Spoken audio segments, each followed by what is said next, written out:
All right, one of the games of the week. This should have been the game of the week. Detroit Lions at the Tampa Bay Bucks. Lions favored by 3 against the Bucks. They moved this game. They heard our complaining here on the PFF NFL podcast. They said, stop putting 9 games at 1 and 3 at 4. Well, they put a solid 4th game into the 4 o'clock window now so that my YouTube multi-view will be nice and even, right? We'll have one game in each. We got all 4 games on one view. Lions favored by 3 in Tampa Bay. Yeah. I mean, the Lions look fantastic right now. Offense is humming. They've done it without key parts of the offense as well, like missing players, Jahmyr Gibbs, Amon-Ra St. Brown. Way more importantly, Jared Goff playing as well as any quarterback in the NFL. Ben Johnson is still cooking as an offensive coordinator, dialing up trick plays, dialing up just good plays, period. And the defense has been fantastic. Aiden Hutchinson looking like one of the best edge rushers, defenders, period, in the NFL. I mean, dude, that Aiden Hutchinson, Trayvon Walker thing is starting to look rough from a Jacksonville perspective.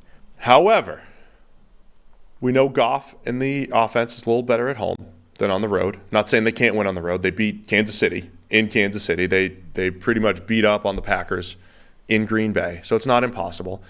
But Tampa Bay playing at home, and their defense has been solid. For Tampa Bay, I guess my question is, they've got 3 wins. Week 1 against Minnesota, week 2 against the Bears, when before the Bears showed signs of life. They got beat up pretty bad against the Eagles. So the 2 good teams they've played, say the Eagles and the Saints. Their most impressive win is absolutely against the Saints, division game, and they really took it to them, the Bucs. But we're putting the Lions in this Eagles, Niners, best team in the NFC conversation. So this is the biggest challenge here for the Bucs, who have been one of the biggest surprises of the week of the year so far. So that's why it's one of the better games. Bucs are in first in the NFC South, and the Bucs are actually pass protecting well. Their offensive line grading extremely well. Will the Lions be able to get any pressure on Baker Mayfield this week? Aiden Hutchinson, as you mentioned, leading the league in pressures. He's tearing it up. Detroit's getting more help from him, from others over the last couple weeks, but against a pretty good Bucs offensive line, I don't know if we'll be able to see that. Baker Mayfield might be able to move the ball. One of the interesting stats so far this season is Baker Mayfield he's one of the best graded quarterbacks in the NFL under pressure. His passer rating under pressure is 125, which is the best in the NFL. That's when you read that, you're supposed to say, well, that's unsustainable. Yes. Credit. Good job. Impressive so far, but it's going unsustainable. It's going back to 2017 Carson Wentz, right? It is descriptive. Like, this is one of the reasons Baker Mayfield has looked good and the offense has been doing a good job. It is, however, very unsustainable and inevitably will come back down to earth at some point. So I think that's a relevant thing.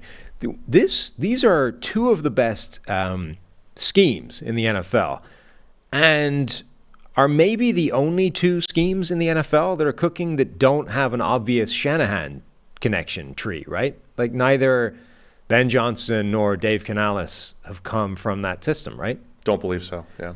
So that's kind of interesting. Like, Dave Canales and the Tampa Bay Buccaneers, they're I would imagine they're pretty high up on those lists of stats you've been reading out before, of like performance in first look, that kind of thing, because they have answers. They've been dialing up Baker Mayfield some really good stuff. Yeah. He has not had to go deep into his progression that much. They, I think, are the best team in the NFL on like third downs. They always have somewhere to go with the ball. The receivers will help that, etc. But a lot of that scheme. And then Ben Johnson, as we said, since last year has been as good as anybody at dialing up awesome plays. I think what's interesting is Canales he was the QB coach in Seattle last year. Right. And Seattle's receiving core of DK Metcalf and Tyler Lockett, just such a good 1-2 punch, and they rely on those guys. And the Bucs have Mike Evans and Chris Godwin. Now, Evans is banged up with a hamstring. Remember, he left the Saints game, hamstring injury. They're coming off a bye, but we know hamstrings are an issue. Do you have a boo-boo breakdown this week to maybe go through? Always. What Evans could be looking at here? But Evans and Godwin have been the guys. Now, Evans is better than Godwin and a bigger impact player. Godwin's more of a possession type, and Evans is your big play guy that's going to win in the red zone and, get behind the defense and everything. I do think that's a huge factor, though. If they don't have Evans, as promising as, Trey Palmer has been as a rookie and little Devin Tompkins, like those guys are cool and all.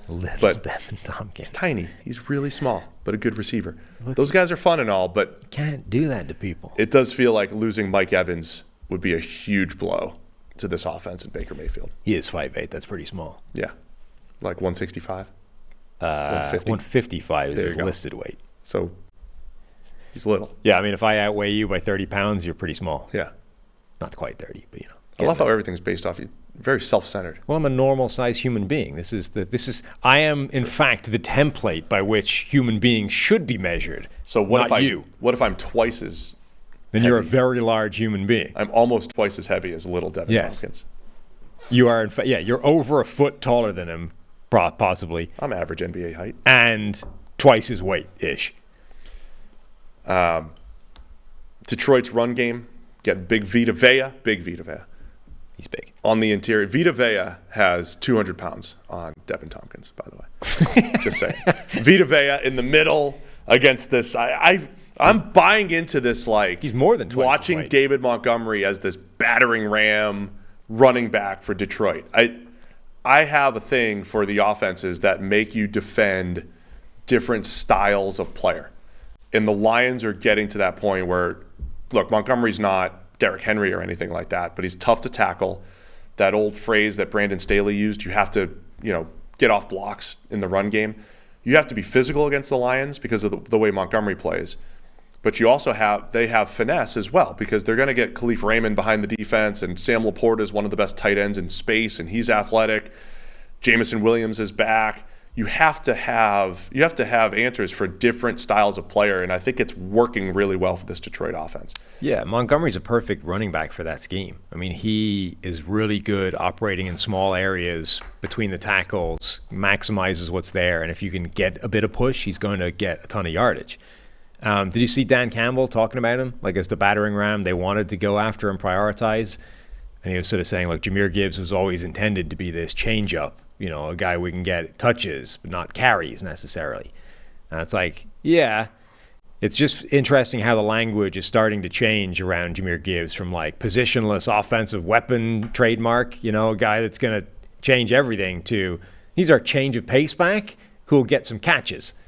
Like, okay, those aren't strictly speaking mutually exclusive. They are, however, a change in emphasis from, like, this is going to be the most amazing thing you've ever seen to, like, yeah, he's the scat back. I mean, that's also, you took him at 12, right? That's the only issue, is you took him at 12, and people look at and they say, well, you can get non-change of pace players at 12. But that's why I think starters. You can get Christian Gonzalez to start at corner for all plays, not change of pace. Right. That's why I think that shift in language is significant, because the only way of justifying taking him at 12 was, this is going to be something you've never seen before. We're going to have him all over the place. He's going to be deployed everywhere. You're not going to know where he lines up or how he's going to kill you, but he's going to kill you.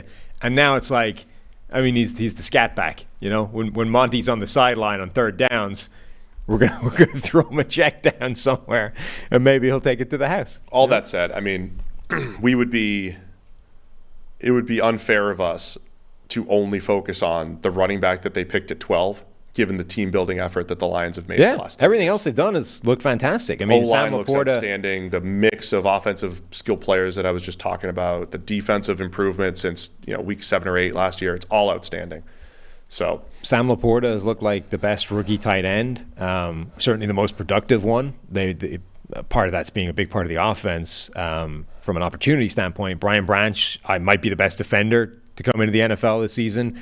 Honestly, it's one of those ones. Remember the Raiders a few years ago? It's like, if you just reorder this, just change the number you drafted them. Like, if you told me they picked the same 4 players as the first 4 picks, Branch, Laporta, Jack Campbell and Jahmyr Gibbs, and Gibbs was the 4th one taken, perfect. Yeah, that's why you draft in volume, man. All right, man. Lions favored by 3. I think I'm taking Detroit here. Oh, I'm definitely taking Detroit. Team looks awesome right now. Yeah, they do look great.